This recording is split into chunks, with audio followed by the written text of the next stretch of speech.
Hey, what's up? How's it going? How you getting on? Episode 45 of Buckshot for Wednesday, the 7th of the 2nd of February 2018. We're still trucking on. Fair play to you, gang. There's more of us joining the old Tom Army, Buckshot Army. This is great.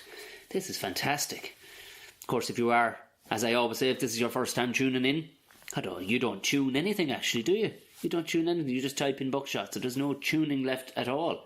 If this is your first time stopping at Buckshot and listening, subscribe. You can find me anywhere. You can find Tom O'Mahony. Did I actually introduce myself already? Maybe I didn't. How fucking rude of me. And now I'm swearing in the first 30 seconds. Good man, Tom. This is Buckshot. I'm Tom O'Mahony. O'Mahony to our visitors abroad. You can find me anywhere. Instagram is Tom O'Mahony. If you look at it, if you just Google Tom O'Mahony. And very exciting, aside from all of that shit, lads, the website is up. We're off to the fucking races with the website. It's official. TomO'Mahony.com. Makes it official, doesn't it? I tell you, there's nothing weirder than having your own full name in a .com.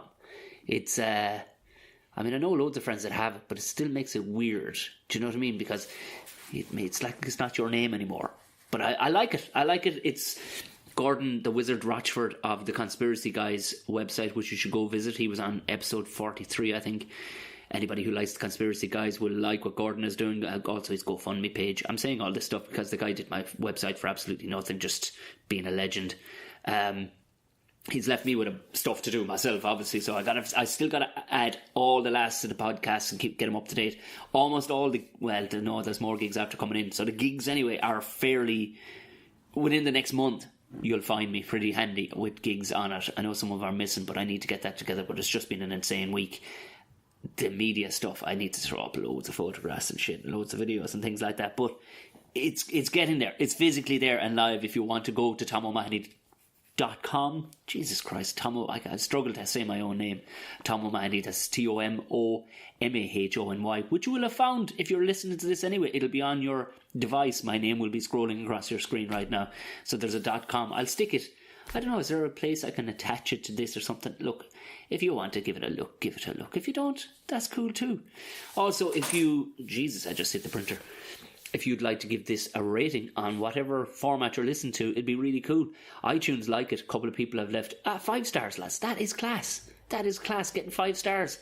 I mean, really, there's not a lot to give out about, really. You don't have to listen to podcasts. They're great in that way. Isn't that? There shouldn't be anything other than 5 stars. Sure, there shouldn't. Well, if you sat through it and you think at the end of it all it's 3 stars, and you're a bit of a fucking idiot. Because you sat through listening to something when there's infinite amount of podcasts you could listen to, and you stayed in for what was 3 stars in your mind for the entire thing. So if you don't like it, turn over and don't tell anybody who ever heard of it. But if you do like it, share around, tell the gang. It'll be great. Join in the party. There has been last week, Dublin had made it to the top of the charts, the old charts, lads, the old downloads charts. There was Dublin was number 1. Well, I have some news for you. For any of the folk in San Francisco, you're back into number 1 with the top downloads coming from San Francisco, California. By Jesus Christ, I've never even been to California. I've never been on the west coast of America at all, have I? No, yes, I have. Well, I have. I've been to Vegas, Black Butcher. Let's be honest, you don't really go to America when you go to Vegas. You just go into a zone that isn't even humanity. You're going to another dimension. Dublin is at number 2 and Belfast is at number 3. But and I got almost called out on it there during the week on Instagram. There was a lady in Melbourne, but I'll tell you, lads, I'm looking at the top. Wellington in New Zealand as the Antipodeans, like Canning Vale and like Brisbane is beating Melbourne. But if you're listening, my good friend, you gotta beat it. You gotta step up and spread the word. Because right now, even Cashel is beating you. Carlow is beating you. Jesus, lads, in fairness, there even get Denver is beating you. Mother of Jesus, San Jose. By God, I'm big in California, lads. Yeah, a place called Kessel in Belgium. Not bad. We're going for a couple there.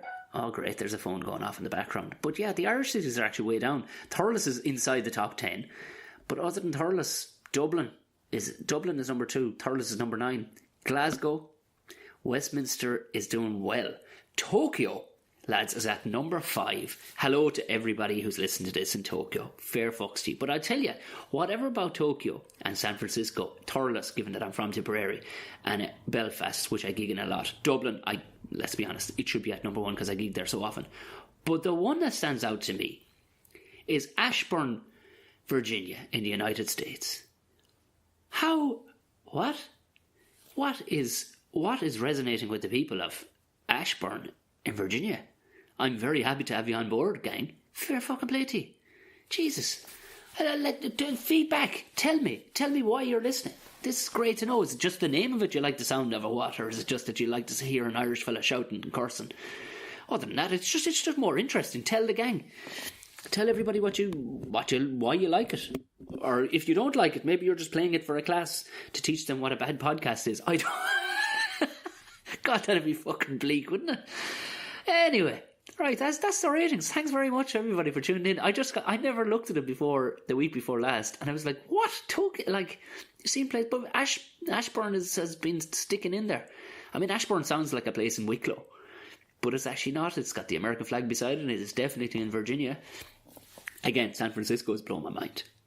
I mean, it must be very podcasty over there, or either that or they just like Irish. But I don't know. Fair play to you.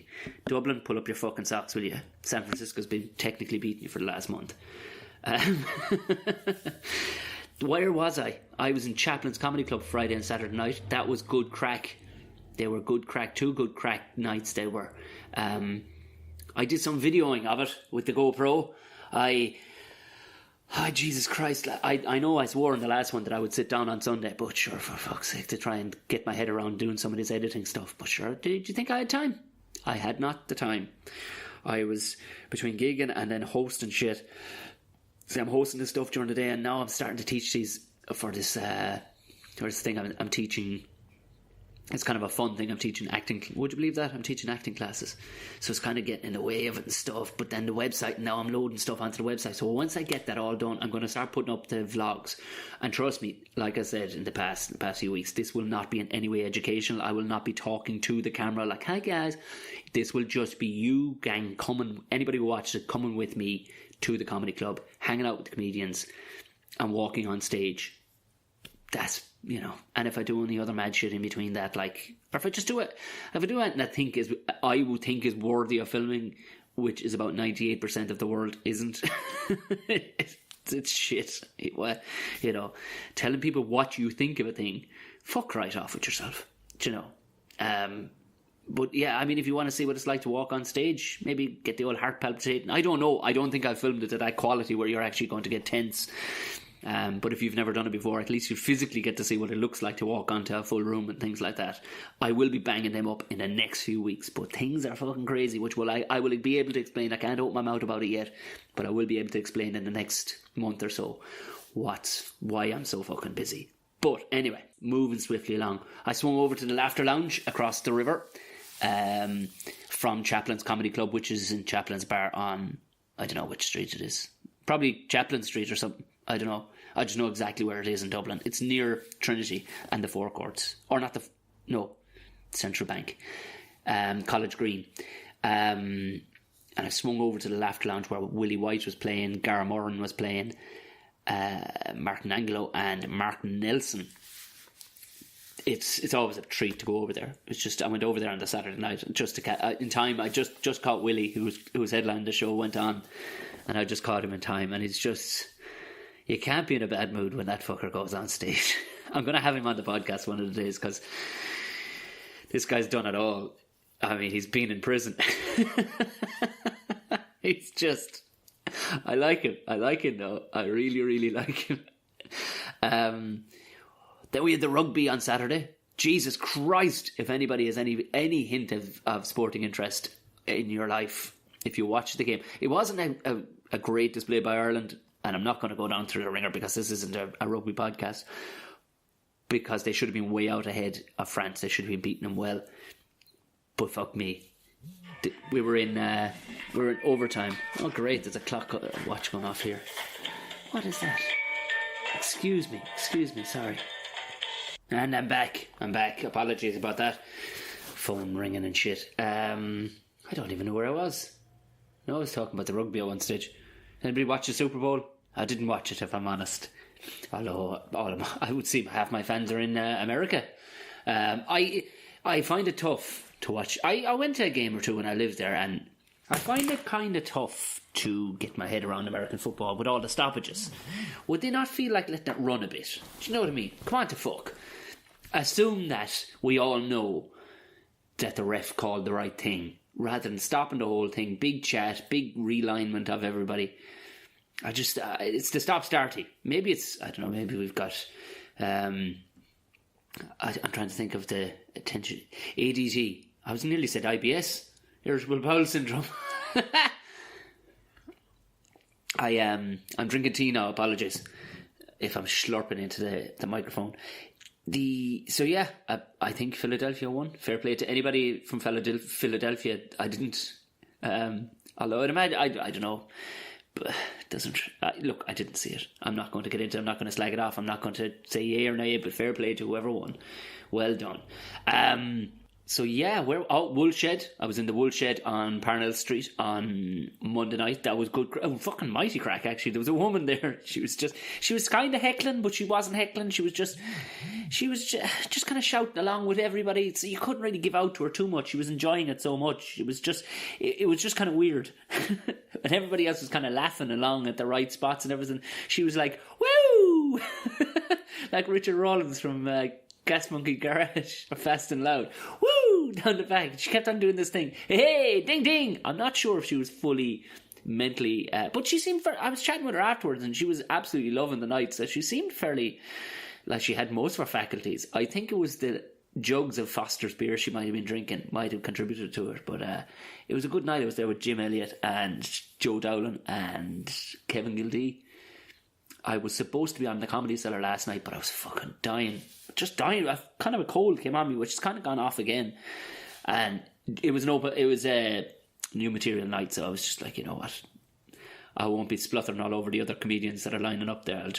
I won't go on. But tonight I'm closing the show. I'm headlining in Unhinged Comedy. So this will be going out in a couple of minutes, i.e. it should be going out before 4:30 today. So if anybody is in town tonight, pop on to the Unhinged Comedy Club there at the Halfpenny Bridge Inn. I can't think of the next gigs coming up. My brain is gone. Like I said, go to tomomahony.com, lads, if you want to have an Algander or have a look at any of the social media things. I kind of update them one a bit on Facebook, but I'm going to be leaning more now into the other thing, because I'm going to be putting on the old vlogs, and I'll be writing out bits and bobs of stuff when I have time to, because things are going to level out. Please God, things level out in the next month or two, because they're just bananas at the minute. The acting classes things that I'm going to be teaching down in Kerry on Tuesday night, and then I'm straight back up. I'll be on a flight to Gatwick at 10 o'clock the following morning. So that'll be a fun turnaround. I'll already have next week's guest recorded, hopefully this Friday, and we should still have a good podcast out Wednesday at some stage. Anyway, moving on to this week's guest I've known this lad for years, as long as I've known Cormac Moore, who was in Spin. I met him in Spin. Thomas Crosse, Crossy as everybody calls him, and he explains where the most non-organic way he got it, organic way he got his nickname. It was just bestowed upon him professionally. It's like a fighting name or something. It was just bestowed upon. He's a mad fucker, Tom. He's a lovely, lovely fella. We recorded this because the International, we left it quite late in the day, and I normally recorded the International. We left it a bit late, so the two venues, the place downstairs where I normally record and the comedy club were taken up with performers. So we recorded in Tom's car just across the road, so it's perfect. It was actually really good. There was no dogs barking in the background like last week's one. But Tom, he works for FM104, has done years ago, then went to Spin 103, and then has gone back to FM104, which, as he talks about, is the most popular one in Dublin at the minute. He'll do anything, this fucker. If it's good crack, he'll do it. There's like, if you just follow him on Instagram or any other ones, he's some bio for showing up to an open party. But he explains all that he's dead right. This Friday, actually, check it out online. Look up the FM104. He's going to drive to work naked. He's going to drive around the city naked. He may get arrested because he's telling everybody about this and FM104. It's just to brighten people's day, and I think he's going to basically talk about his route and how... No, well, not his route, but... Jesus, that sounded manky. Or maybe that was just in my head, was it? Anyway, this is a really good one. We got into some stuff too where we call him bullshit on scenarios too. You know what I mean? Where you can't be just fucking massaging people's bullshit fucking ideologies and all the rest of it. You got to fucking call a spade and don't be fucking talking shit. So I really actually enjoyed this one. I'd enjoy Tom too. Plus, the fucker gave me a ton of Haribo jellies, which are going to give me diabetes. So without further ado, please enjoy the fantastic Tom Crosse.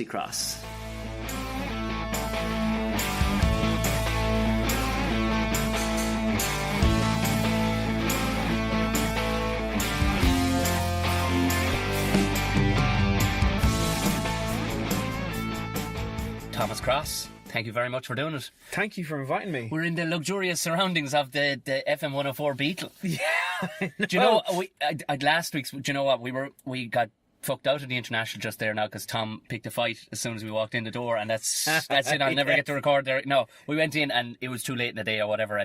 But last week we went downstairs where I normally record, myself and Edwin Salmon, and there was 2 dogs down there. It was actually 2 dogs. It's like when a dog gets into school. Did you ever do yeah, that? Oh, the excitement. Bloody brilliant.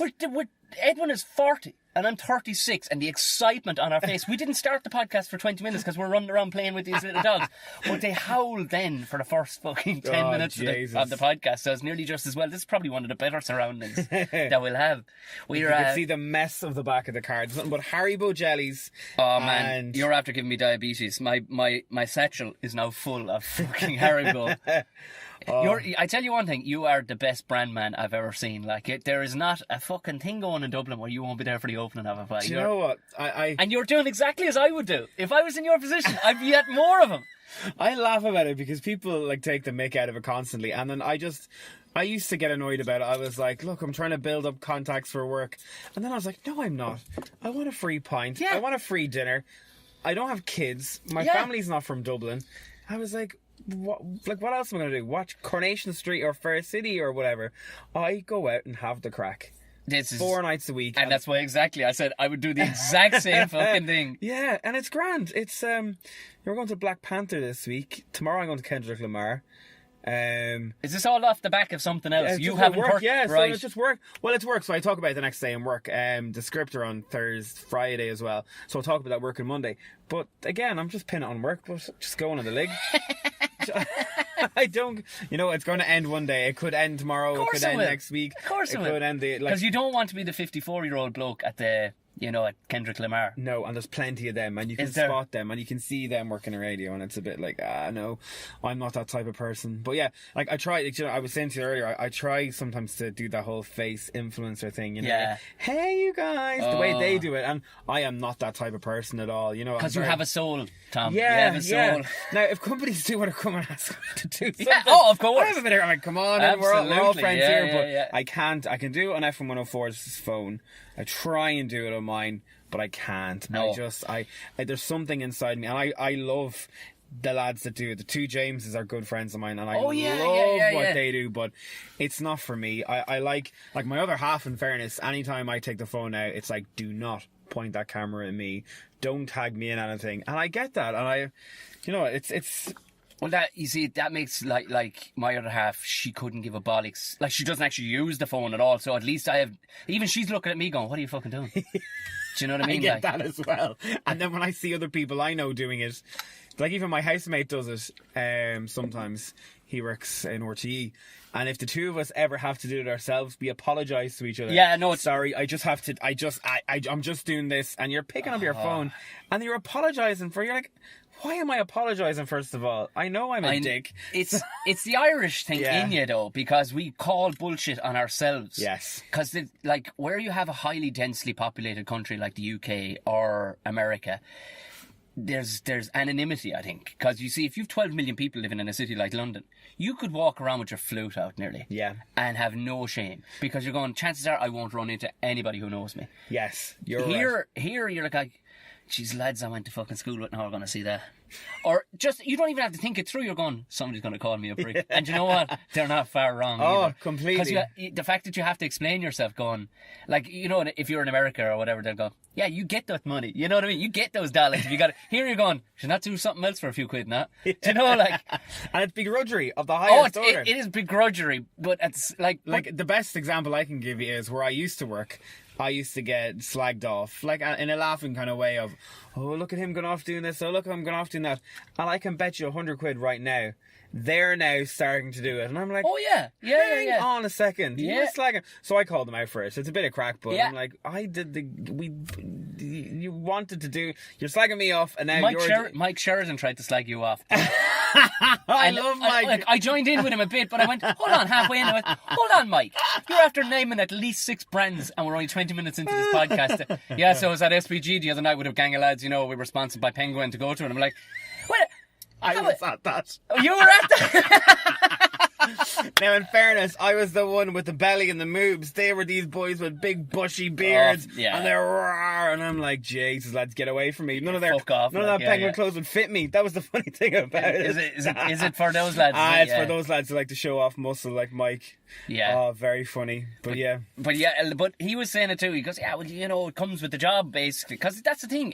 Go work in a factory or work down a hole if you want. But when you're in the business of I suppose media, you have to be kind of shameless a small bit, like. No, I don't get that word influencer. No one's ever influenced me to do anything. Yeah. I don't get. I think that's PR companies more than anything. Making it. I don't want to meet somebody who's influenced by, Yeah. you know, whatever about the person doing the influencing or doing whatever they're doing, but to do the fucking influence, like to be like I remember seeing, who was it? It was some Irish girl was on some reality program or something. Maybe it was Take Me Out or one of these things or something like that. But it was like one of my biggest inspirations would be Kim Kardashian, and you're kind of going, what? You're inspired by what? Having sex on TV? What? People forget that. I find, and this is in everything, people forget about things that have happened. Like take Celebrity Big Brother. Oh yeah. Anne Widdecombe denounced gay marriage. She went with Brexit. All these sort of things. But yeah, she came second in Celebrity Big Brother, which all the gays watch. This is the thing. People forget things, and good marketing, Tom. And we won't talk about it on air, but before the podcast we were talking about it. Things can be brushed away with a really good marketing system. I just find it. Look at the mad fuck. Look, like how is fucking Donald Trump? Like it came out when the guy got elected. Yeah, well, it comes out that he was actually, you know, hired some Russian prostitutes that pissed all over him, and it was like, all right. Yeah. Oh, sure, grand, yeah, that's grand, yeah. And it's because he just went, no, I didn't. And that was, you know, it's just good marketing and good media will just brush it under the carpet, like. So people's memories don't last, like. And as much as people think there's so many times I look at things, I'm like, but did that not happen before? And look, maybe I might thank that in the years to come if anything ever happens to me. But I just, when the people said like the Kardashians are inspiration, look, in fairness, I'm sure there's something, but I don't get it. Yeah. I don't get it. And I kind of find when people are selling their wares and all that on Twitter or Facebook or Instagram or whatever it is, and they get paid for it, I'm like, fair play to them. If they can make money out of something like that, I'd love to be able to do it. Yeah. But I just think they're making people brand aware. Like, if I hold a packet of Haribo Jelly Tots, I'm not going to make you want to buy them. I'm just going to go, the next time you see them in the shop, you're going to go, Haribo.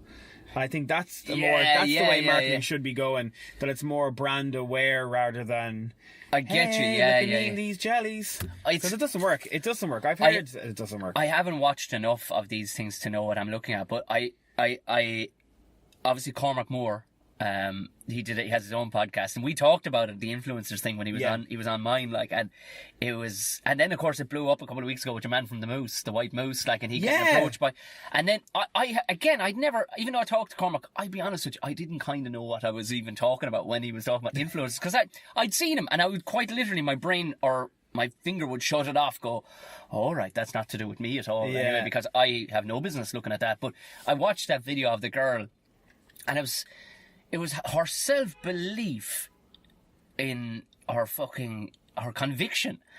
I was like, what do you think you're selling? Yeah. It was a win-win situation.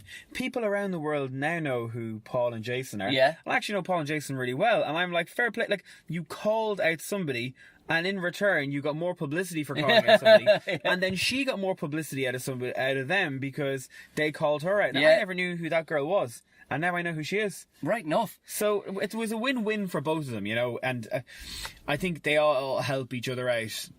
You know, whereas when I look at FM104, that helps me out sometimes to do things, you know, like, and if I ever do it, I think that kind of works in every sort of walk of life we're in. Something always helps someone along, you know. Of course, Or if you're doing comedy, you'll say, follow my podcast, you know, so your comedy helps this come on. So, yeah, with the influence side, I think they help each other out. And it was that, but I watched her all the way through. It was like, she was talking like I was just a level of confidence she was speaking with. Now, she was saying how upset she was and everything, and she was sick to her stomach. Now, I wasn't buying any of that shit, like, because you're like, hold on, it's not like they just called your mother a whore or anything. Your man just told you to fuck off. Yeah. And in a really nice, polite way, because he could have just written fuck off, which wouldn't be out of the realm of possibility for that man, like. But he actually broke it down price-wise, how none of her influence is going to help pay for the fucking bed sheets to be washed, like. And fair play to him. Do you know, he broke it all down, and she was just horrified, and it was like, wow, nobody's ever called you out, ever. Yeah. Nobody's ever gone, hold on, what the because it was like she'd been selling fucking, you know, she was Steve Jobs in her mind. She was like, I've been rocking it for the last whatever amount of years, and this fucker's calling me, you know. Yeah. I just, for me, there was no level of self-deprecation / apology in her. She was like, who is this cunt in Ireland? Yeah, oh yeah, completely. Do you know what I mean? Like, and do you know what what pisses me off is that people are offended. Everyone's offended by everything. And what really starting to piss me off, and I'm doing a little project for work at the minute, and we're hoping to do it in September. Deadly, yeah. Kind of with the homeless. And the reason why I'm doing it is because I am sick to the absolute teeth of... It could be our radio station, it could be 2FM, it could be RTE, it could be 98FM. They'll do a competition, they'll send someone to see the script, they'll give someone a card, they'll send someone a holiday, and you'll always, always, always get one person. What about the homeless? Yeah. And it's starting to piss me off because these people, if they cared about the homeless, they'd actually get off their hole and help them out without having to tell some. And I'd love to call what we're doing in work at the minute, what about the homeless? To take the piss out of the offended snowflakes who love going, you know, like, we give someone a holiday. Look, let that joyous occasion of a holiday be amazing. Congratulations. These people. And also, like, I used to live in Temple Bar, and I got really into helping the homeless. Yeah. So I'm not saying this as in like I help them out. So I work with people who help them out, you know. And like, I'm very much that it's a horrific scene of people homeless. Oh, the poor bastards! Like, it's the worst. God, like, living in Temple Bar, there was a guy with a trolley, and I got to be really good friends with him. I remember one night I was in my apartment, and my housemate was going out with somebody. And they, you know, when someone goes out with someone, they had the whole fucking house, and I was on my own. Right, yeah. And he used to sleep underneath our apartment because we were on the first floor. Right. And he used to sleep underneath the balcony. And no, we were high up, but he wasn't getting under the balcony. You were handing him down a cup of tea. No. Passing you up a lighter, like the fags there. No, it was a good bit down. I remember one day, and I got a takeaway, and I sat beside him and had a chipper with him. And I felt more at home talking to him than I did being actually in a fucking house talking to him. And it was from then on, I started chatting to him now, and he's now got a house. He was about, I'd say, 7 stone when I was talking to him. Fuck. He's now a proper big built lad now. Still has a long way to go, but his issue was that he didn't want to go into any of the homeless shelters because he said they were too dangerous. He was going to get mugged. They wouldn't allow his dogs into the place and all that. So that's when I started going, something needs to be done. And like, we have such a voice in the city. Like, our radio station's #1 in Dublin. We're huge. And it's that thing of... No biggie, like, you know. No, but you know what I mean? Like, I think for us to do it, it's fantastic that we need to... And it's very at the early stages. But I was laughing with the lads. I was like, we need to call it, what about the homeless? For these snowflakes who think it's acceptable to go onto Twitter or Facebook or Snapchat or Instagram, and no matter what, anything happens good in Dublin. Like Leo Varadkar, what he does and what he doesn't do and all that, I don't give... I follow it, but that would be it. Yeah. But you need to go onto his Twitter and look underneath it. Now, I know he's the boss. He needs to sort out all this. But he could have cured cancer tomorrow, and you'll still get someone say, what about the homeless? But if they got up off their hole and actually helped the homeless, instead of going... Now, if Father Peter McVerry or someone said, what about the homeless? That man has a right to do it. Yeah, fair enough. Trojan work. Absolutely. I find these offended snowflakes these days. This is the thing. Did you ever hear of Anthony Jeselnik? No. Stand-up comedian. You should look him up. He is not for the easily offended. He is and he fucks with people's head because he's a good-looking son of a bitch too. But he's so dark. It's on a level of darkness. You're going, jeez. But when you listen to it, I remember at the Vodafone, he was opening for. I mean, I don't know how he was opening for Russell Howard because he would be a bigger name than Russell Howard in the States. But he was opening for him, and so a lot of Russell Howard's people had come. And they weren't expecting this motherfucker to be up. And he just did 20 minutes of... And there was a bunch of girls beside us, and they were just offended by everything said. Now, had they listened, he was like the Waterford Whispers of the thing. If you read it, it's actually pointing out the issue. He talked about the people that write on Facebook, my hearts and prayers are with such and such. And he basically was saying, shut the fuck up. Do you think somebody in Haiti is just delighted because they're fucking dying of cholera, but at the same time that you've liked a fucking pig? Yeah. And he went the full way around it. It's and he turned everybody around. Bar the comedians and the people who knew who he was were going, this fella's a fucking legend because we know he'll turn. And he brought the whole tent, he brought it around, basically going, no, bet you feel like a fucking Egypt. Now, it was just brilliant the way he did it, but that's the thing, you're right about the whole, people are just going to shout at the fucking sky, we did, I mean, if you're going to bitch about, you better stop everybody who has a 181 car and go, knock on the window and go, would you not have gone for a 17 and maybe given a couple of grand to the home? But I remember people want to bitch for the sake of bitching because, especially on the internet, nobody's going to call them on it.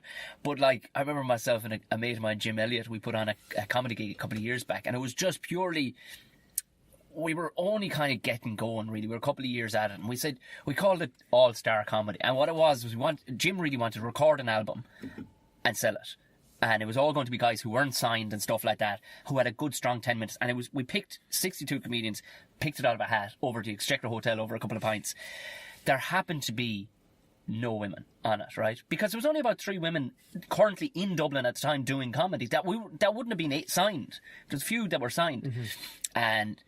what was the fucking grief that came online about not that it's just another sausage fest. Now, there was this one who lives in the UK, and you're like, but you live in the UK, you weren't even in the realm, Yeah. And who happens to be fucking dire as well, just a bad comedian. But it was... just everything from... Hold on, there's nobody over 40 in this? I see everybody's white. And I was like, well, it's Ireland, for one. The chances of landing with 60... But anyway, when we actually broke it down, it was like... I only heard about this after the fact. It was Jim that had gotten all this. Even though I knew it was myself and Jim's gig, I didn't hear one thing. Nothing. And he goes, why do you think that is, Tom? And I went, I don't know. He goes, I'll tell you why. Because I'm the asshole that actually fucking apologised and wrote back to him and stuff. He goes, what would you have said? I went, fuck off, it's not your gig. Yeah. Fuck right. There's always going to be people to win. There is self-entitlement. And do you know what, this equality, I'm delighted equality's coming in on other things. I think it's great that... there should be more women on there. There should be more, but based on meritocracy too. If you're worth it, you should be there because what it's doing is filling quotas isn't good for women who are fucking good at what they're doing. Because I guarantee you, women listen to this going, "You're fucking right," because I'm better at. But all of a sudden, there's just people thrown in, and it doesn't matter if it was the other way around. There's blokes getting thrown in.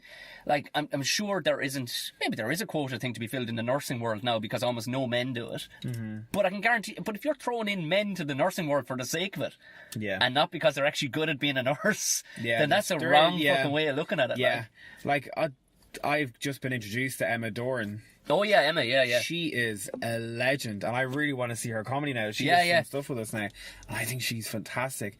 And I think that it's such a strange one. I hope that with this movement, which is fantastic at the minute, that it doesn't turn inequality into more inequality. I hope it gets equality. But you see, that goes the opposite way. And there's some that want to swing it that way as a point of revenge. And when you speak to somebody like Emma, she's like, no, I'm happy for the playing field to be level. Mm-hmm. Do you know what I mean? Because we gig together an awful lot, and we get on great, because she thinks the same way. I I went the same 10 minutes that you get. Yeah. And it's like, yeah, and now she goes, but there's times like where I've spoken to female comedians even, and they've kind of gone, yeah, no, that whole, I don't want the free handouts. Like, you're grand, I'll work my way up. Well, look, like, you know? I can see from a girl's point of view, because I never talk about that I'm gay. I would hate for somebody to hire me because we need a gay person. Yeah. I would be gone straight away. Garrod Farley said the same. Like Garrod, when Garrod was getting going, he goes, "Oh, I knew it." He says, "I probably jumped 3 years." He says, because I was gay and I was the only kind of gay fella doing it at the time. He says, "But fuck me," he says, "it caught up with me quick because then I had to balance the books. I had to get good." Because you can't get thrown 3 years ahead without having put in your apprenticeship. You'll get found out, you know. Yeah. If you're good, you'll be pushed on. But for years, I remember this someone before was like, "Oh, would you be able to?" And I was like, "No." I was like, "It's no one's business who I'm going out with or what I'm going out with." Fuck no. And I said, I want to get forward. And I look here, I think every girl's the exact same. They want to get on merit rather than, let's just box tick here. And I think it's the people that are screaming out loud that want a box tick, and I think they're the ones that are damaging it for everyone. But it's the same whether you're a man, woman, gay, straight. Exactly. But you'll find the shouty ones, like we talked about before. The ones that shout are going, "Yeah, who's with me?" It's like, hold on. If you were any fucking use, you keep the head down and get the job done. And you know what I mean? And get the job done. Like. Definitely. And you see lads that I'm pissed off with Twitter now. I just think Twitter has gone.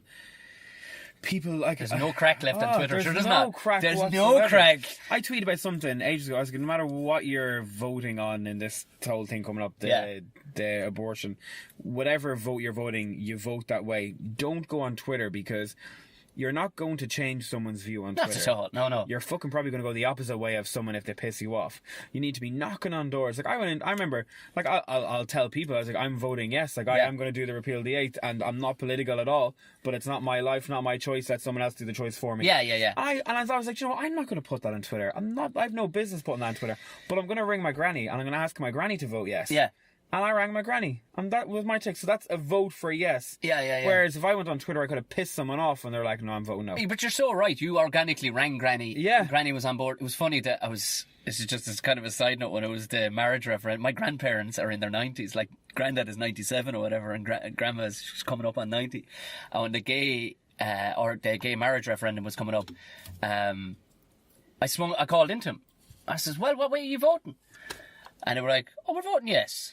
And it was the way they looked at it, like this is what was so adorable. They looked at it like, them poor misfortunes have a dead right, and it was the poor misfortunes that it was like they have a right to be married like everybody else. And it wasn't like there was no aggression in what they were saying. It was just that's the way it is. Yeah. The loveliness of them going, "Sure, what the fuck?" You know, it was just like... Oh god, my granny was the exact same. I remember when I to her, and I don't even think she knows about me. I don't know, but anyway, when it was happening, her best friend was voting no, and I was like, "Why?" And she's like, "Oh, she's very religious." So I'm like, "She's had 3 husbands and about 10 affairs, and she's talking about the Catholic Church." I was like, she's probably going to hell. Yeah. And my granny was like, "Oh yeah, but who cares?" And she voted yes. So well, it's tough. Even when we got married, it's tough for people that are. You see, it's the whole political thing. You're supposed to move whatever way the wind goes, but sometimes you kind of want. Even I was chatting, the priest that Mary does is one of the nicest, hard-working fella, like, and he's a fucking rough job. Like, he's over a huge district, and he's to go out the amount of car accidents and shit like that. When he's telling you these stories, you're like, fuck, I never thought about it. Like, and he used to comfort people that are dying and stuff. But when he was sitting beside my mother at the wedding or whatever, and I was just chatting away with him, and he was saying, he does a good fucking this fella does a good gig, like, you know what I mean? But I was saying to him, I says, what way? He says, why? He says, I absolutely voted yes. He says, who am I to tell anybody that I can't get married? Yeah. He says, listen, he says, all that stuff, he says, don't mind any of that. He says, the fuckers shouting louder. He says, and we're supposed to fucking go with it. He says, look, at the moment, this is our little church is an independent kind of little thing going on. He says, and people are pretty good natured about it. He says, look, if I can, he says, and 2 Catholic chaps want to get married, 2 Catholic girls want to get married, not the fucking bother. He says, I'll do it. He says, I'll deal with it afterwards. But it was the way. And actually, I think the first, do you know what, just on the thing, you and I both know the first the venue that had the first ever gig. Yes. Kilshan House, wasn't Yeah, it? it was mental, yeah. How do we end up talking about that one evening? Because you said you're from Tipperary. Yeah. And our family business does up that place. All their furniture. All the furniture. Yeah. That's That's it. Because you were were saying you were tearing down there in a transit van or something one time. Yeah, or something. Jesus, I used to do it nearly 5 times a year, 6 times a year for about 3 years. I don't do that anymore now. It's all behind me now. Yeah, I can well imagine you don't have the price to be hauling furniture out. Bloody hell. And that fucker knows a quid, doesn't he? He knows a euro, that fuck. And he's worth a fortune, the bastard. Around a pair of little or Aldi shoes. You give him a tenner and he's probably worth about 10 million. He's unreal. He's building a hotel just beside Dawson Street. It's worth about 100 million or whatever. It's fucking... Is that him building it? I'm telling you, if you'd be giving him the Trocro box. You would, yeah. He's the poor mouthing at me to there one day. Next thing, because we went up to look at it as a wedding venue. Yeah. And but sure, it wasn't going to work because most of Natasha's crowd are from Dublin and stuff. So we went out near Naas. But he was saying that he was looking at another manor house just up the road. He goes, I reckon 30 million would straighten it. And you're like, the same way a fella talk about 300 quid would straighten the bumper on a car, you know what I mean? It's just, I reckon. And the same fella then would ask him for the price of a fucking pint. Yeah, oh God, oh no, that type. We've gone very serious. Yeah.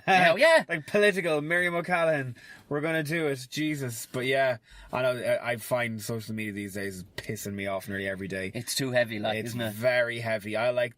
Or I find that if I can say Mike will relate to this, Mike Sheridan, if you write articles anywhere on Joe or Entertainment or Love in Dublin, you're like, this guy did blah, blah, blah. And you get some fucker who, never heard of him, don't know who he is. And people want that. Like, I think the media's the only place where you have to listen to this abuse. Like, I get it all the time on Twitter. Can you imagine getting that on the factory floor? Somebody was just shouting, bank, you're a bollocks. Or who are you? Look at you counting, you can't count. You can't do that. But you're well able to do it. I call them out sometimes. It depends what humour I'm in. Do you? I will call someone out, Fair or play. I'll retweet them. Yeah. And just let someone else fucking take the piss out of them. But yeah, it happened to me the other night. I made a reference. So we have a thing on our radio station called Kids in the Car. Yeah. And we have kids on 4 days a week. Little cute thing, whatever. Oh, I heard, it's great. Yeah. Everyone at the radio station does something similar anyway. But I've noticed over the years, kids' voices, like I have two little cousins. I guess where you're going American. With it. Yeah, I guess. They watch YouTube constantly. My 2 little cousins, 6 and 3, they watch YouTube. They watch Minecraft, whatever the fuck it's called. And they now have American accents. And I was watching that really good girl. She was amazing. She was on Grafton Street, Ali Sherlock. She's on... Singing. Yeah. She was on Ellen DeGeneres last week. Right. And she was on Ray Darcy on the Saturday night. And I was like, do you know what? I've just noticed kids these days have American accents. Wasn't slagging her off. If the person who went after me had have looked at all my Twitter, I've always been a supporter of this girl. I just think her voice is incredible. She's a really terrible backstory as well. So I was like, fair play to her. And this fella stared at me, and I was like, I just replied back, will you just fuck off? And he wouldn't. So I went, Did you? I lost all the... Oh, so you have 280 characters on Twitter. Oh my... I did 2 pages of it. And I've never been like that before, but I was like, no, if people think it's okay to call you out, you can call them out as well. But yeah... I rarely get it. I'd say I wouldn't be as public as you in the public forum, so people don't feel they have the, you know what I mean. I'm just not. To say something, and plus, I wouldn't be as well known. But kind of the handful of times I'm normally quite good at just chopping somebody in half. I need that. I'm getting there. I'm getting better. Well, you see, 5 nights a week I'm on stage chopping people in half. So in the real world, like, so it makes you. When it comes to social media, it's like, oh fuck this guy, and I just bury him, like, just yeah. And the trolls they always have football jerseys. Always. Eggs. I was just gonna say it. Always. Animal, yeah. Like there was like every week the International Comedy Club puts up a picture of the 3 or 4 comedians they have on that weekend. Great lineup this weekend, which it always is because the standard in Ireland is strong, right? They're never going to say Poxy, but you're coming on anyway. Do you know why would you? And there's this one guy I've noticed for the last 5 weeks. I just see it on my and I don't know why I went into it, but it's morbid curiosity. Just went into it, and it was the same guy. Because you can swipe through to see last week's, because they only put up 1 picture a week, and it's the same fucker. Who the fuck are these, or who are these? And you're like, because I guarantee you drink down the local. Yeah. And you watch Michael McIntyre on the Apollo. Oh, yeah. And there he is sitting there in a fucking English jersey, and you're going, yeah. I mean, sure, support your team or whatever, your English, but well, who the fuck are you? Yeah, and that is it. Who the fuck are they? Yeah. And you know, I always find as well, I'd love to know. It's very hard to... Oh, someone had a crash there. Some guy nearly took the fucking door off his own fucking Mercedes. Jesus, it's a fucking gorgeous car. Gorgeous car. Look at the shine of it. Yeah. Bastard. But I always find, I'm always a bit...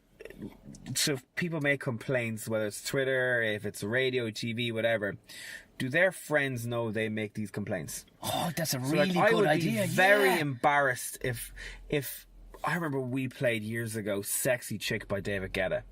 Oh yeah. He's a sexy, and someone made a complaint saying we should not have the word "sexy" on at 8 a.m. in the morning. I have a bit at the minute where I talk about cursing, and we should have more cursing in real life. Fuck, yeah. Because if you get stressed out by words, you've clearly never been punched hard in the face. 100%. Do you know what I mean? Because if words stress you out, then you need to reevaluate your life. Like. And I'm like... Sexy! That was bothering him. But can you imagine if you thought I made a complaint? Like, I'd have a word with one of my friends if I heard they made a complaint to radio, TV, print, whatever it is. Sorry, I didn't like the way you said sexy, or... I just find people... Yeah, the whole complaining thing now is... It's got to a stage now where people are... I know we're comfortable enough because... Our radio is like proper Dublin. It's real Dublin. We talk to the listeners. Yeah. We just talk, have the crack with them. And if something comes out, it comes out. I find in previous radio stations that I've been, if you say anything, they're apologising after 10 seconds because they're not. They have got their... On other radio stations that you've been on, Yeah. I've had to have stuff cut out that I've said. in the same radio station. Yeah, because they were like, we just can't. But even I was on a TV show a couple of weeks back, and I'd said it was talking about how I ended up with the accent from Damo and Ivor, with the Tarquin accent and stuff like. But my actual accent is a fucking Tipperary one. Yeah. And I said the word something about it was put in the context. It worked by saying it's not a sexy accent, and the two hosts looked over my shoulder at the producer like, oh good Jesus, did he just say that? And you could see the producer waving it on, going, no, it's grand. See, it's just... It's Tom too. They understand this when it's rough around the edges anyway, so sexy. If that's the worst he's going to say on live television, it's all right. Like, and that's what I mean. But you have built up that thing there. People are comfortable, and I find with the previous employer that we both know about, you couldn't have done that, and it was sad. You couldn't piss crooked inside there. Sure, it was just. And I felt like they go no, but you build up, and it's not their fault. You know, like, there's people out there for that type that likes that inoffensive. But it's homogenized, isn't it? It's like, this doesn't feel like a conversation at all. Yeah. That's why podcasts are doing so well nowadays, because it sounds like a conversation between a couple of people. Like two chats, and I find 104. It's like that. If you want to say something, you have a chat, you have the crack, and it's not a plug for the station. But I just find that they talk to the person. Yeah. And I remember I got slagged off on Twitter over it when Ryan Turbiddy had Sean Spicer on. I was like, okay, great guest and all that. But if you went to someone in Crumlin or Finglas and said Sean Spicer, they'd be like, oh yeah, you man Donald Trump. But they wouldn't be engrossed in it. Not at all. It was very highbrow. I got fucking destroyed for it. People were like, what had you said? I just said it's a bit highbrow for the late.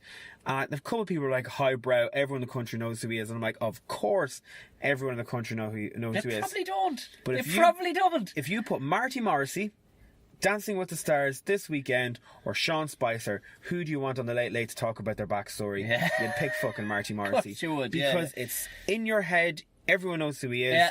And it's the same with Mary Mulcahy or any Irish actor, maybe Liam Neeson or something like that. I found it was a bit too highbrow. There was something... It's a bit, there's points where you're going, is this Vincent Brown we're watching now, or is it... Yeah, and it just was like, he's not going to say anything massive. We're in Ireland. Yeah. America's if he's going to say anything crazy or stupid or explosive, it's going to be on...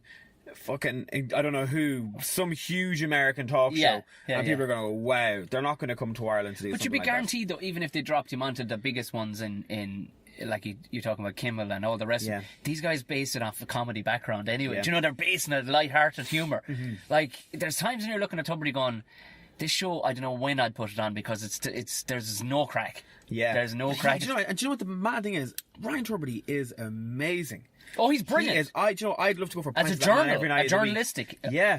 But there's times too. There's times too though.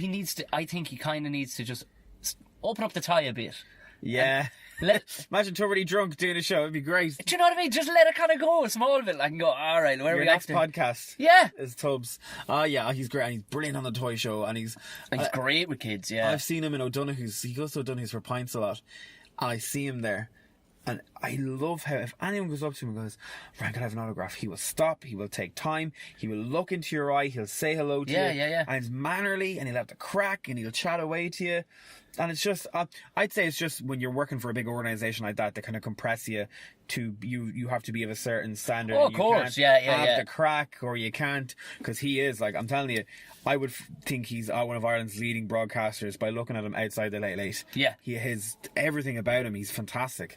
He, but as you said, like the Spicers, see, that's the other side of it too, like, I wonder, there's times when you kind of, you see, speaking from a southern rural point of view too, like, you're going, a lot, Spicer even, is there anybody in fucking Clare that gives one fuck about Sean Spicer? You know what I mean? Navan, it's the exact You know what I mean? Like, there's the exact same. You're going, there's a, like, really? Who gives a, like, it's not that they don't care, but it's like, that is so unrelatable to me, like, you know? There's more stuff, there's more stuff that is more relatable to you. Yeah, yeah, definitely. No, I get that as well. Yeah, I do. I suppose is it, but you got to balance it too. You're talking about in the Greater Dublin area, there's 1 million people. Like, yeah, do you know, so you got to kind of balance. But how did you?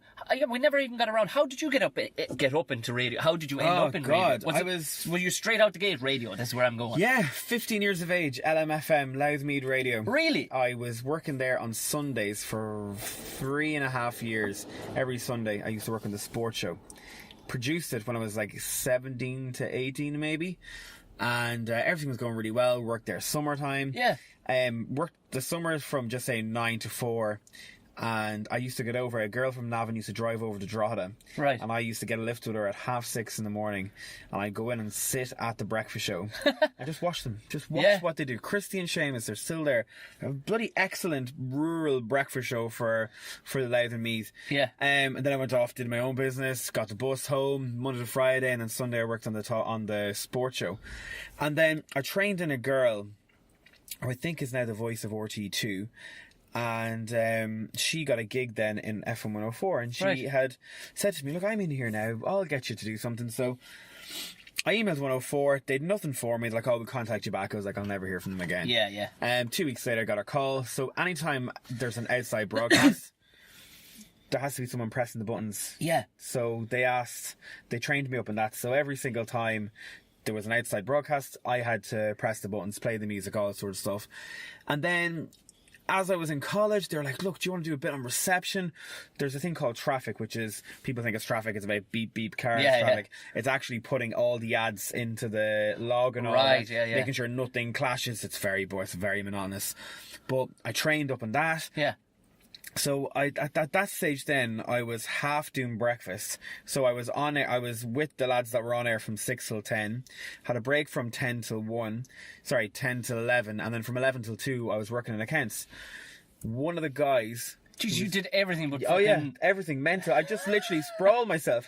So then the fella who was doing pranks there, like they weren't really even pranks. They were dabbling in it. This is before the breakfast show that I was on now. Yeah. They were dabbling in it. They weren't really doing that much. And the guy who went to do a prank wouldn't do it. And I was like, fuck that, give me it, I'll do it. Yeah. And they're like, Jesus, you're not too bad. So at that stage, like, my name is Thomas. And they're like, oh, we've got a Tomo, we've a Tommy and all that on the phone. We can't have another Thomas. And my surname's Crosse, and my boss was like, drop the E at the end of it, put a Y in it, and that's your name. Right, you're just Crossy. And that's what it's been this is your fighting name. Yeah, 11 years now. It was mental. It was that simple. So I was there, and then that breakfast show got axed. And then the new one, which is there now, they got brought in. I didn't have to do accounts anymore. I didn't have to be in reception anymore. I was full-time on FM104 on the breakfast show. And that was 7 years ago now. I was with them for 4. Bloody brilliant years. Bloody great years. And could have been 4. I was with them for 4 years. It was great. Then a talk show at night came up. And I was advised by 2 people to go and spend some time, do it, you know. Still on 104, was it? Yeah, spread your wings. And I never took to it. I couldn't get around my head doing late night talk of the aggressive, like it's so intense. It's like, unreal. it's mental. It's Jeremy Kyle on radio. I once got I was doing a gig down in Cork I remember it was Cork City Limits in the Comedy Club, which I gig at the whole time, and he said it to me one time, he goes, will you do a radio interview the Thursday before you come down? I went, perfect. And I thinking it would be the morning show. Yeah. Oh, it's always the morning show, or maybe a lunchtime show. Yeah. But it's all because the crack is in the morning. Yeah. It's easy to segue into comedian, right? Yeah. They put me on with the nighttime guy who's dealing with. Everybody rings up going, come here, they're smoking hash around the corner. Oh God, who would have been there? And God, it was Victor. What's his name? Victor Barry. Yeah, he Jesus. I was listening God down in Cork. Yeah, wasn't he? I was listening online, right? And it was some woman who was talking about kicking a young fella in the head because he was smoking hash around the corner from your house. And it was, next he goes, all right, so that's the end of that phone. Anyway, coming up next we have a comedian. So he was still in the zone, right? So I went, oh, fuck me. I knew it when it was ringing. I was like, here. And I rang and he was like, so Victor's about to put you through there, Thomas. Yeah. It's so a couple of things that, and I said, yeah. So I sent through so what he was to ask me and all the rest of it, and we'll tee up a few where I can throw in a few bits, you know, thinking this is the way to go.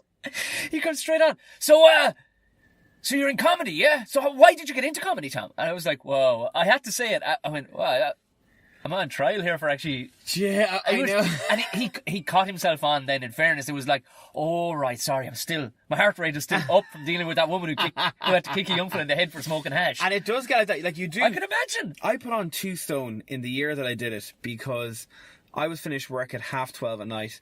I go home. There is nothing good to eat at 12:30 at night, like. I when I lived in Temple Bar, this is how I got to know the homeless guy that was talking about earlier. I got home, spoke to him nearly every night. I'd get a chipper in the chipper up the road on Thomas Street, €3 for a fish and chip, and they'd throw in onion rings. And I'd have a bottle of red wine, and that would be Monday to Thursday.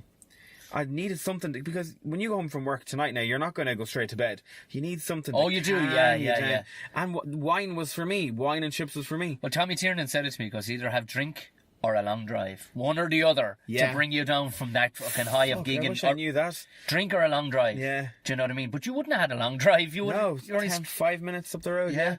So after that, then Spin came knocking. They wanted to bring their station up into being an adult, from when I was kids, and I went with them, and I felt like I did what I could have done. And did you progress yourself in that time? Like, I learned a lot. I learned a lot.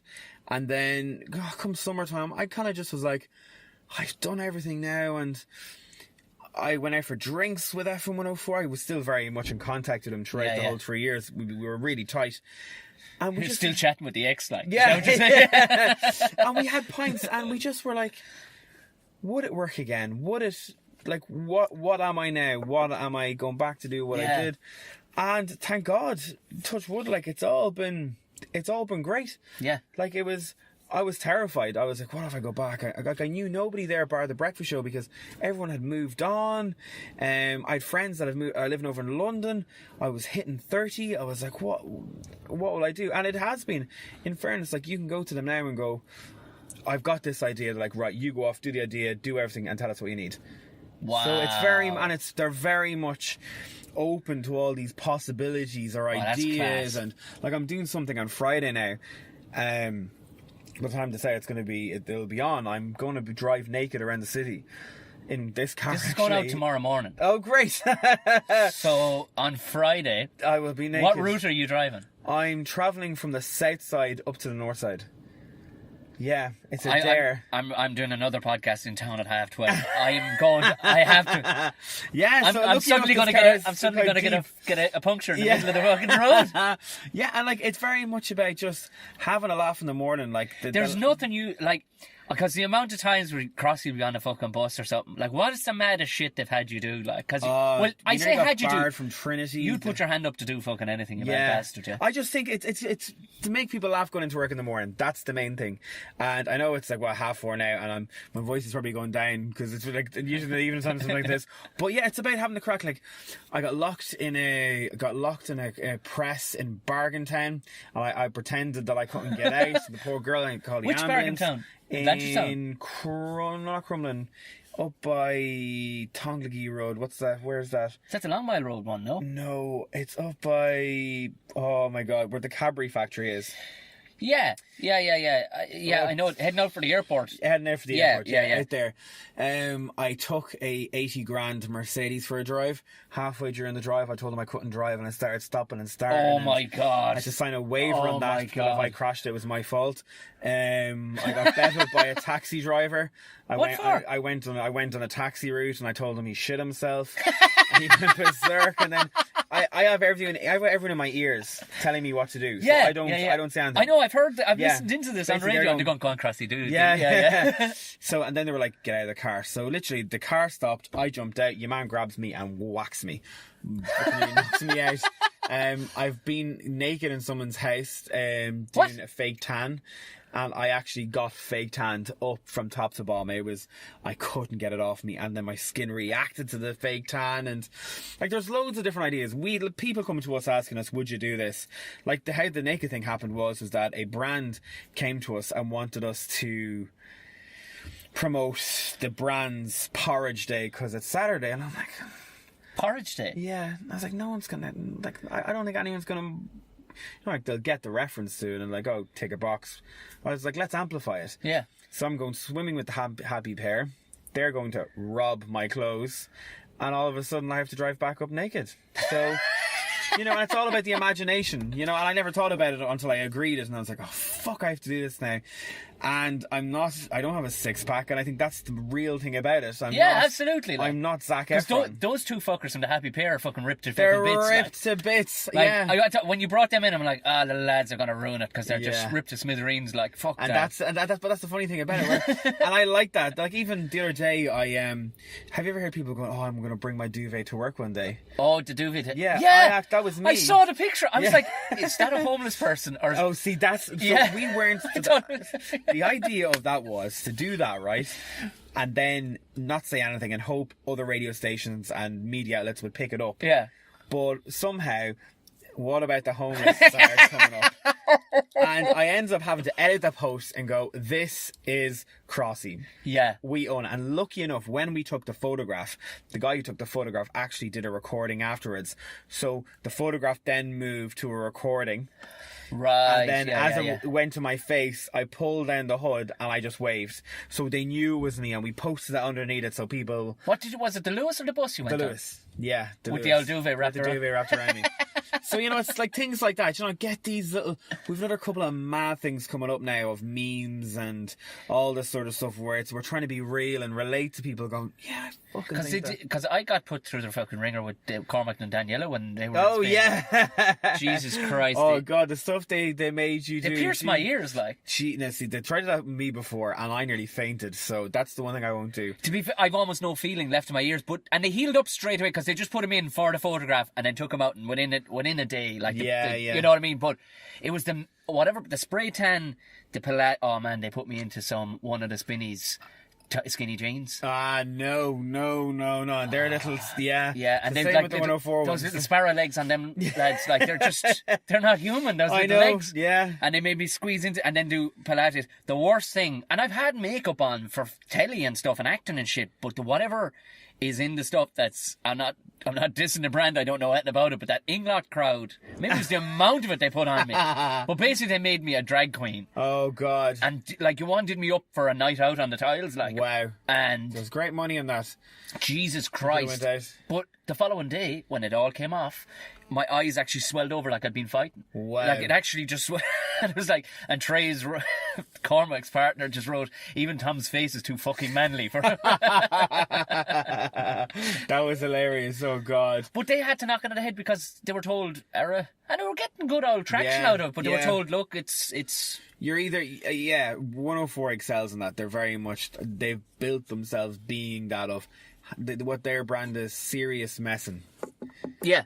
And it is, but isn't that what's supposed to? I don't know. I mean, the way the radio's going now is, I think you need people to start remembering what you're doing, and if we do things like that, people go, "Oh yeah, those lads who did this." Still to this day, I mean, I remember when radio. I suppose radio is kind of holding strong outside of where telly is kind of dying on the tube a bit. Like radio is still holding strong, because It is. It's probably easier to evolve it a bit, like, because it's it travels with you in the car and stuff and all the rest of it. Whereas telly is telly and that's it. But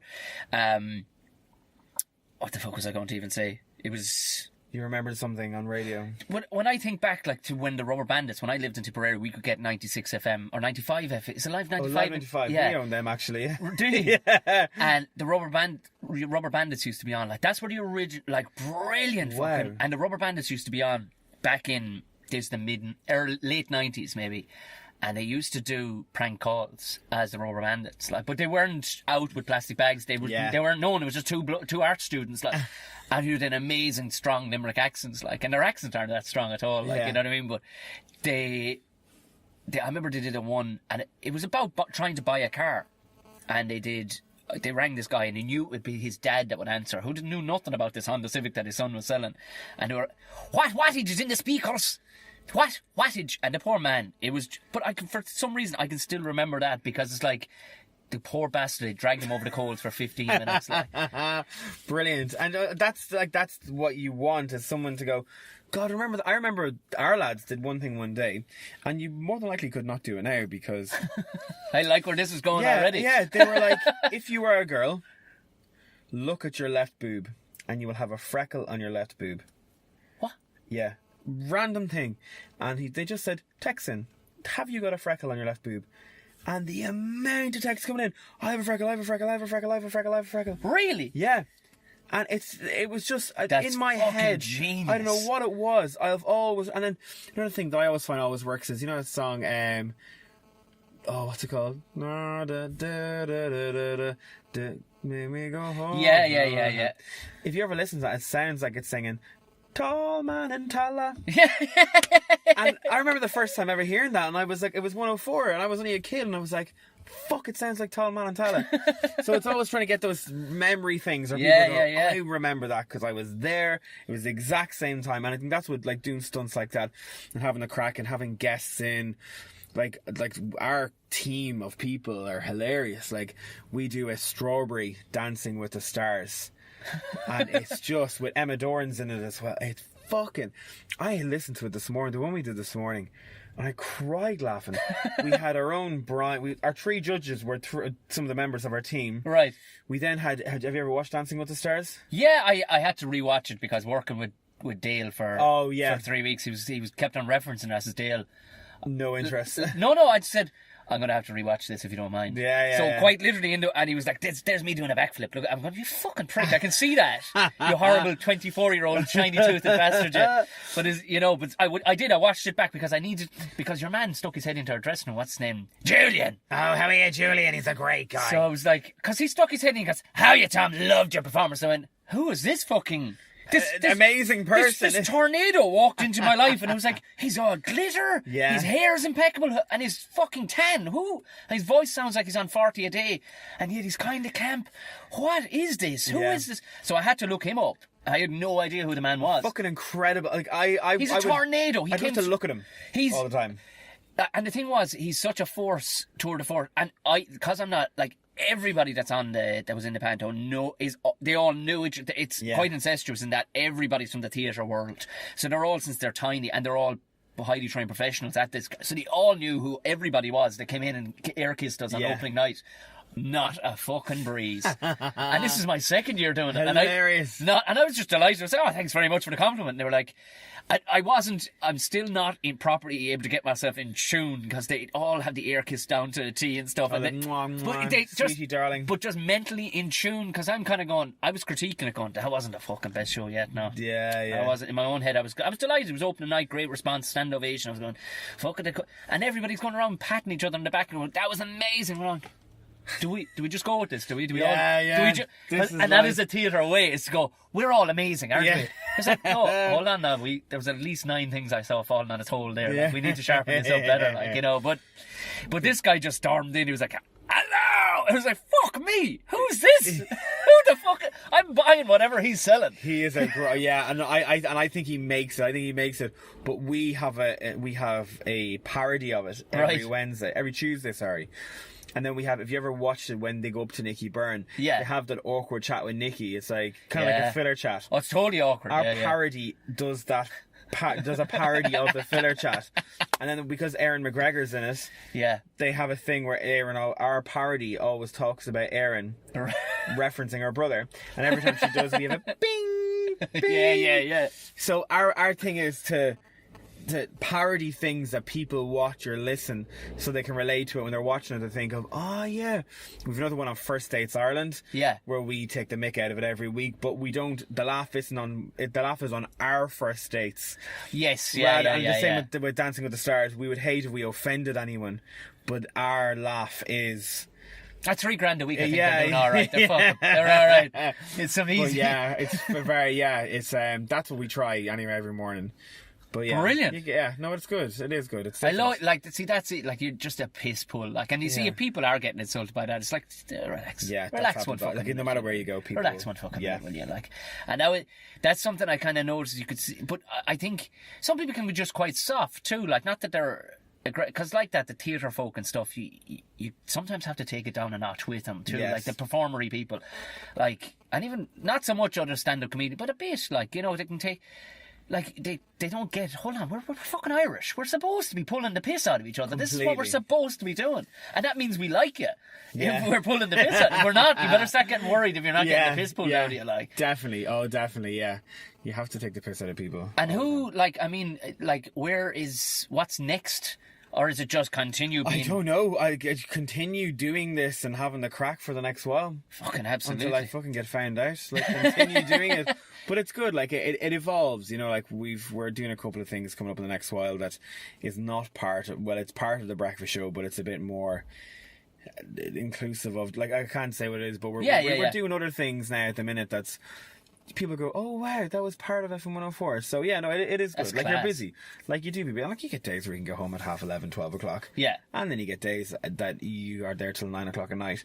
But from 4:30 in the morning. Yeah. And, you know, like, it's grand. I enjoy that, but I love those days because they're the days you can kind of turn. I remember when I started off, I used to hear stories of other presenters who'd be locked on air, who'd fall out of fucking work, taxis into work, and that doesn't happen anymore. That can't happen anymore. No, and it's very because it's volatile. Like. You get down in the morning. Yeah. Whereas before it was like... Well, it was the be-all and end-all, like the rock star, like... It ain't no rock star lifestyle anymore, unless you're like me and Mike Sheridan, who can go to... Of course, Penguin fucking events. Penguin events. I just go, why aren't I getting asked to the Penguin events? Fuck's sake. But yeah, no, it's grand, and it's around this time of the evening now where you're like... I usually get naps, so I've tried not to nap these days. And I'm going to go to the gym after this now and trying to get back into that. And then hopefully go to bed around 11:30, 12. And the gym side of things, fair fucks to you, because after putting in a day like that... Yeah, it's needed. Because there was a challenge or something you'd set up. Was it last year? Do you know, I've done a few of them now. Yeah. I don't lie, and they've been great when I did them. And then the problem is people leave you after it's done. Yeah. And you go back drinking, you go back eating, and you go back. So I swore now, this is all on my own. I'm going to do it on my own. So I ate all grand food today, yesterday as well. Haven't drank in 4 days. I'll go to the gym now. The drink is the killer, like. It's the fucking killer. Drink, and I went for blood tests recently. I haven't been feeling well, and I went to get blood tests. Yeah. And the doctor was just like, "You're going to die soon if you don't stop drinking and eating shit." Really? Yeah. She's like, "You're not borderline heart attack," but she was like, "If you had a heart attack now, there's a lot of things we could go, yeah. Really? Yeah, just by drinking and eating. And so I just I have to, for my own health, be out. Like, town is too good sometimes. That's why we're out. Now, I say unfortunately, but we are out the country, but we do have to move back to the city because ourselves is just too much work on, and I probably do too. Like, But like, there was a year-long period there. I'm not joking with you. We'd go 3 weeks without a takeaway.